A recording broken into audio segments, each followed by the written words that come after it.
नमस्कार, मैं रचना शर्मा चढ़ती कला टाइम टीवी देख रहे सभी दर्शकों का स्वागत करती हूं। आप देख रहे हैं हिंदी टॉप न्यूज।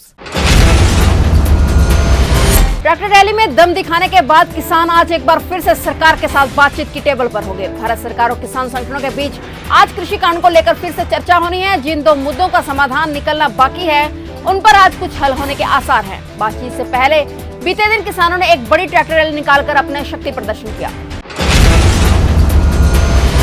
आज शुक्रवार को होने वाली बातचीत से पहले गुरुवार को किसानों ने दिल्ली से सटी सीमाओं में अपनी ताकत दिखाई। हजारों की संख्या में ट्रैक्टरों का मार्च निकालकर किसानों ने 26 जनवरी की परेड का टीजर दिखाया। किसान नेताओं का कहना है कि हम 26 जनवरी को इससे भी बड़ी ट्रैक्टर रैली निकालेंगे। साथ ही अगर सरकार नहीं मानती तो वे 2024 तक आंदोलन चलाने को तैयार हैं। किसान संगठन और सरकार के बीच आज होने वाली बात विज्ञान भवन में होनी है। किसानों की मांग तीनों कानूनों को वापस लेने, एमएसपी पर गारंटी कानून बनाने की है और सरकार इनमें से एमएसपी के मसले पर चर्चा के लिए तैयार है, लेकिन कानून वापस लेने को तैयार नहीं है। सरकार और किसानों के बीच की चर्चा दोपहर 2 बजे होगी। अब देखना ये है कि क्या सरकार और किसान संगठनों की होने वाली बैठक में हल निकलता है या फिर नहीं।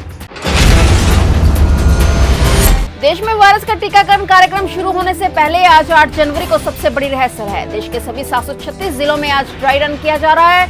इसमें तैयारी इस बात की है कि कैसे लोगों को कोरोना का टीका लगाना है, उसकी पूरी प्रक्रिया क्या है। एक बार फिर से केंद्र सरकार पूरे देश में ड्राई रन कर रही है।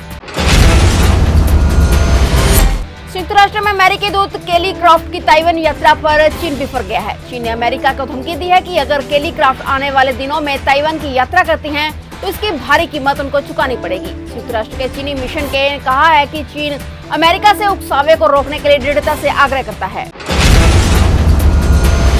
अमेरिकी संसद ने मांग की है कि ट्रंप को बाकी बचे 13 दिनों के लिए भी राष्ट्रपति पद पर न रहने दिया जाए और उनके खिलाफ महाभियोग केस चलाया जाए। डेमोक्रेट नेता नैन्सी पेलोसी ने कहा है कि अगर ट्रंप को 25वें संशोधन के तहत नहीं हटाया गया तो कांग्रेस महाभियोग के साथ आगे बढ़ सकती है। रिपोर्ट के मुताबिक कैबिनेट ने अमेरिकी संविधान के 25वें संशोधन पर चर्चा की। अमेरिकी संविधान का 25वां संशोधन उपराष्ट्रपति कार्यालय और मंत्रिमंडल के बहुमत से राष्ट्रपति को पद से हटाने की अनुमति देता है। उत्तर प्रदेश के बंदाऊ में महिला के साथ गैंगरेप और हत्या की घटना के मुख्य आरोपी महंत सत्यनारायण को पुलिस ने गिरफ्तार कर लिया है। वो 2 दिन से फरार था। पुलिस ने उस पर 50,000 रुपए का इनाम घोषित किया था। आरोपी महंत एक गांव में अपने अनुयायी के घर में छिपा हुआ था, जहां से उसे फौरन गिरफ्तार कर लिया गया। पुलिस उससे पूछताछ करने में जुटी हुई है।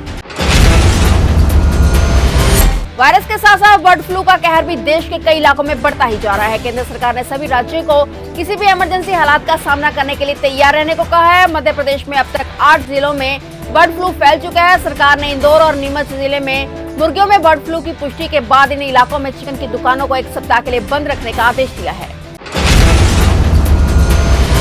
नए साल पर देश को कोरोना की वैक्सीन तो मिल गई है, लेकिन किस तरह से लोगों को टीका लगाया जाएगा और इसका किस तरह से व्यवस्था की जाएगी, इन तमाम पहलुओं को लेकर ड्राई रन किया गया। इसी कड़ी में गुरुग्राम जिले में 6 जगहों पर ड्राई रन किया गया। इस व्यवस्था को परखने और समझने के लिए WHO की एक टीम गुरुग्राम पहुंची और इस पूरी व्यवस्था के बारे में जानकारी ली।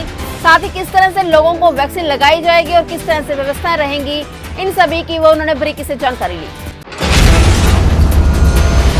मौसम विभाग के अनुसार उत्तर पश्चिमी हवाओं के कारण थोड़ी ठंड बढ़ेगी। कई जिलों में थोड़ी तेज हवा के चलते गलन का भी सामना करना पड़ सकता है। प्रदेश के तमाम जिलों में कुछ दिनों के लिए कोहरा भी वापस लौट सकता है। वहीं पश्चिमी यूपी के कुछ जिलों में अगले 48 घंटों में फिर से बारिश की संभावना बनी हुई है। और अपडेट्स लेकर फिर से हाजिर होंगे, क्योंकि समाचार का सिलसिला यहाँ कभी नहीं थमता।